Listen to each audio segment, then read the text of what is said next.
Of course, if I may, may very last question. Naiintindihan po natin na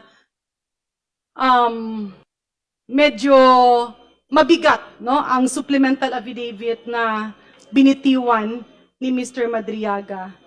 Meron po bang nagpilit sa iyo o nagbigay ng kung anumang mga promise or pabor before mo ito sinumpaan o isunulat, Mr. Madriaga? Wala po, Madam Chair. Hindi ka po ba napilitan na gawin ang anong komento affidavit na iyong sinabmit? Hindi po ako napilitan, Madam Chair.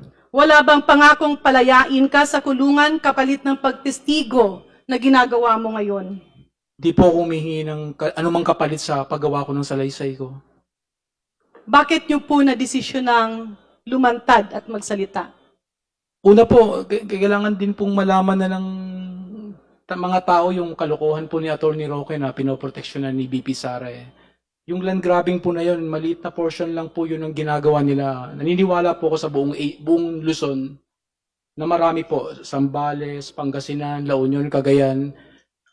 Kailangan ko na po magsalita para dun sa mga magsasaka. Hindi lang po yung magsasaka ng Maribeles o Bataan, pati po sa iba.